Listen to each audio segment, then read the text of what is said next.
ಜಿ5 ಇರುವಾಗ ನೀವು ನಿಮ್ಮ ನೆಚ್ಚಿನ ಶೋಗಳನ್ನ ಎಂದಿಗೂ ಮಿಸ್ ಮಾಡಿಕೊಳ್ಳುವುದಿಲ್ಲ. ಅದು ಸಂಪೂರ್ಣ ಉಚಿತವಾಗಿ.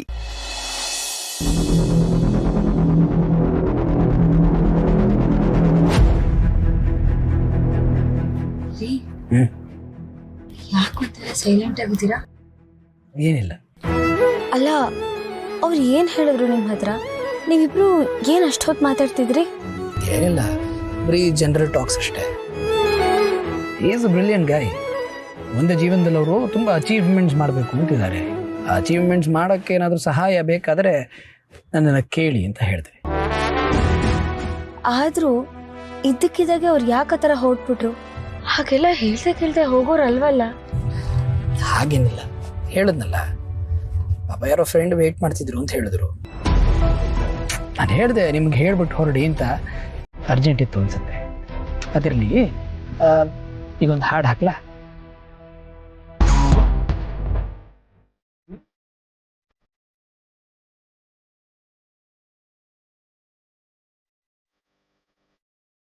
ನೋಡಿ, ಈ ಹಾಡು ಎಷ್ಟು ಅರ್ಥಪೂರ್ಣವಾಗಿದೆ. ಆ ಕಾಲದಲ್ಲೆಲ್ಲ ಸಂದರ್ಭಕ್ಕೆ ತಕ್ಕ ಹಾಗೆ ಬರೀತಿದ್ರು. ಅದಕ್ಕೆ ನಮ್ಮ ಜೀವನಕ್ಕೆಲ್ಲ ಕನೆಕ್ಟ್ ಆಗ್ತಿತ್ತು. ಅನುಭವದಿಂದನೇ ಈ ತರ ಸಾಹಿತ್ಯ ಬರೆಯಕ್ ಸಾಧ್ಯ ಆಗೋದು ಅಲ್ವಾ?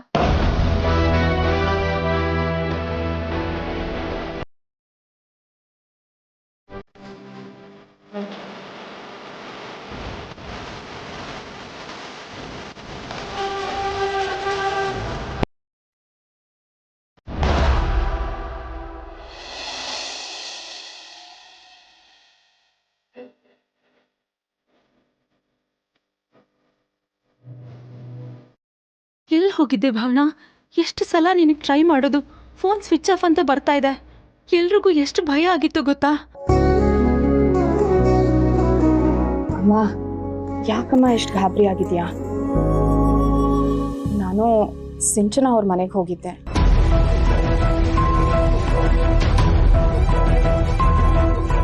ನಮ್ಮ ಮನೆಗ? ಅಲ್ಲಿಗೆ? ಆ್ಯಕ್ಚುಲಿ ಅದು ನಿಮ್ಮ ತಂದೆಯವ್ರ ಇನ್ಕಮ್ ಟ್ಯಾಕ್ಸ್ ಎಲ್ಲ ನಮ್ಮ ಸರೇ ನೋಡ್ಕೊಳ್ಳೋದು. ಕೆಲವೊಂದು ಡಾಕ್ಯುಮೆಂಟ್ಸ್ ಮೇಲೆ ಅವ್ರ ಸಿಗ್ನೇಚರ್ ಬೇಕಿತ್ತು. ಆ ಡಾಕ್ಯುಮೆಂಟ್ಸ್ನ ಯಾರ ಕೈಯಲ್ಲೂ ಕಳ್ಸೋಕ್ಕಾಗಲ್ಲ. ಎಲೆಕ್ಷನ್ ಟೈಮ್ ಬೇರೆ. ಒಂದು ಡಾಕ್ಯುಮೆಂಟ್ ಮಿಸ್ ಆದ್ರೂ ತುಂಬ ತೊಂದರೆ ಆಗುತ್ತೆ ಅಂತ ನನ್ನ ಕೈಯಲ್ಲೇ ಕೊಟ್ಟು ಕಳಿಸಿದ್ರು. ಅಂಕಲ್ಗೆ ಸ್ವಲ್ಪ ಕೆಲಸ ಇತ್ತು ಅನಿಸುತ್ತೆ, ಅದಕ್ಕೆ ಮನೆಗೆ ಬರೋಕ್ಕೆ ತಡ ಆಯಿತು. ಅವ್ರು ಬರೋವರೆಗೂ ಅಲ್ಲೇ ಇದ್ದು ಸಿಗ್ನೇಚರ್ ತೊಗೊಂಡು ಆಮೇಲೆ ಬಂದೆ. ಅದಕ್ಕೆ ಇಷ್ಟು ಹೊತ್ತಾಯಿತು.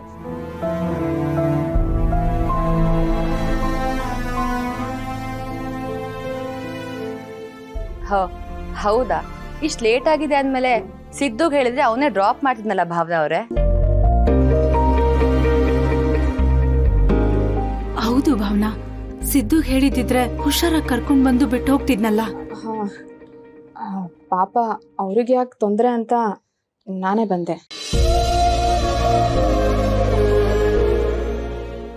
ಅಲ್ಲ ಭಾವನಾ, ಲೇಟ್ ಆಗತ್ತೆ ಅಂತ ಒಂದು ಫೋನ್ ಮಾಡಿ ತಿಳಿಸೋದಲ್ವಾ? ಫೋನ್ ಸ್ವಿಚ್ ಆಫ್ ಆಗಿದೆ ಅಂತ ಎಲ್ಲರೂ ಎಷ್ಟು ಗಾಬರಿ ಆಗಿದ್ರು ಗೊತ್ತಾ? ಸಾರಿ ಅಣ್ಣ, ಫೋನಲ್ಲಿ ಚಾರ್ಜ್ ಇರಲಿಲ್ಲ.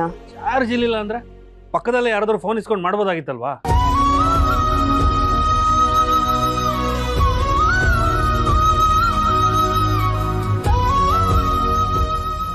ಬ್ರೋ, ಬಂದಲ್ಲ ಬಿಡು ಅಕ್ಕ. ಏನೋ ಒಂದೊಂದ್ಸಲ ಹಾಗಾಗತ್ತೆ, ಏನ್ ಮಾಡಕ್ಕಾಗತ್ತೆ? ಏನ್ ಮಾಡಕ್ಕಾಗತ್ತೆ ಅಂದ್ರೆ ಬೆಳಿಗ್ಗೆನೆ ಬೇಗ ಇದ್ದು ಆಫೀಸಿಗೆ ಹೋಗ್ಬೇಕಪ್ಪ. ಸುಮ್ಮನೆ ಇಷ್ಟೊತ್ತು ನಿದ್ದೆ ಹಾಳಾಯ್ತು. ಸಂತು, ಭಾವನಾ ನೀನ್ ಒಳಗೆ ಹೋಗಮ್ಮ. ಭಾವನಾ, ಕೈ ಕಾಲು ತೊಳ್ಕೊಂಡ್ ಬಮ್ಮ, ಊಟ ಮಾಡ್ವಿ ಅಂತೆ.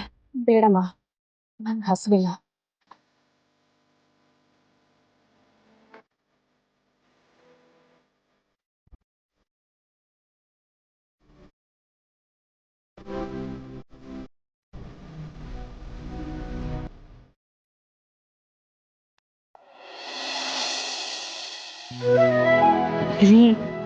ಇವತ್ತು ನಿಮ್ಮ ಜೊತೆ ಐಸ್ ಕ್ರೀಮ್ ತಿನ್ನಕ್ಕೆ ಹೋಗಿದ್ದು ಎಷ್ಟು ಖುಷಿ ಆಯ್ತು ಗೊತ್ತಾ ನನಗೆ.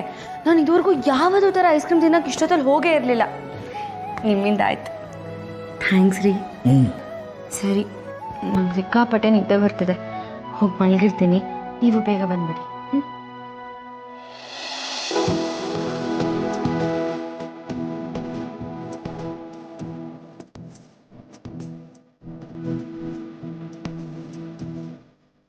ನನ್ನ ಚಿನ್ನುಮರಿ ಕಾಲೇಜ್ನಲ್ಲಿ ತುಂಬ ಫೇಮಸ್ ಅಂತೆ.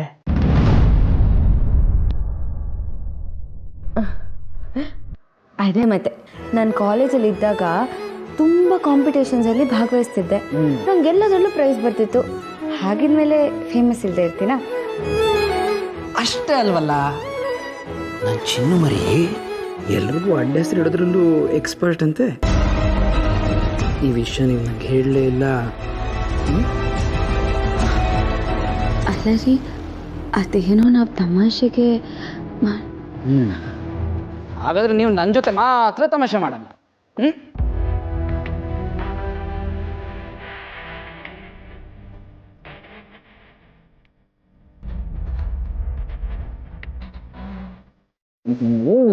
ಹೆಸರು ಇಡ್ಲೇಬೇಕಪ್ಪ. ರೀ ಅದು ಇರಬೇಕು ಅಂತ ಹೇಳಿದ್ನಲ್ಲ. ನೀವೆಲ್ಲ ಪ್ರಾಣಿಗಳ ಹೆಸರನ್ನ ಇಡೋದಲ್ವಾ? ಜಿರಾಫೆ, ಆನೆ, ಕಿರ್ಬ, ಮುಳ್ಳುಹಂದಿ, ಗೂಬೆ,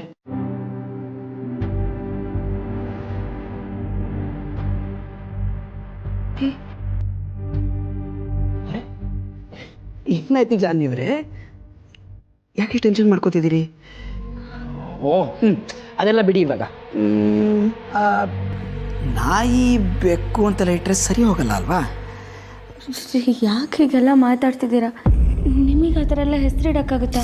ಅರೇ ಇಡಲೇಬೇಕಪ್ಪ, ಈಗ ಹೆಸರಿಡಬೇಕಪ್ಪ. ನೀವೀಗ ಮನುಷ್ಯನ ಗುಣ ನೋಡಿಕೊಂಡು ಅವನಿಗೆ ಅಡ್ಡ ಹೆಸರು ಇಡ್ತೀರಿ.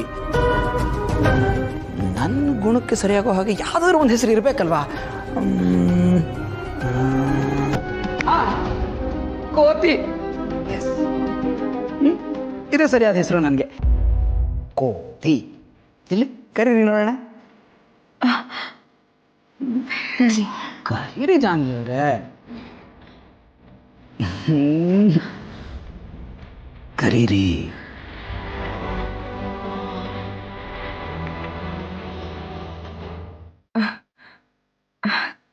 ಕೋತಿ. ನಾನು ನಿಮಗೆ ಕೋತಿ ಥರ ಕಾಣಿಸ್ತಾ ಇದ್ದೀನ?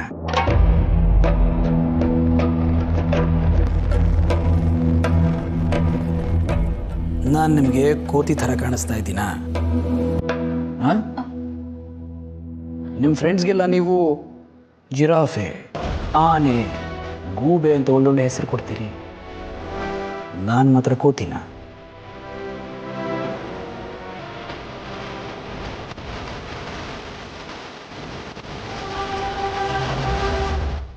ZEE5 ಆಪ್ ಡೌನ್ಲೋಡ್ ಮಾಡಿ ಎಲ್ಲಾ ಸಂಚಿಕೆಗಳನ್ನು ಸಂಪೂರ್ಣ ಉಚಿತವಾಗಿ ನೋಡಿ.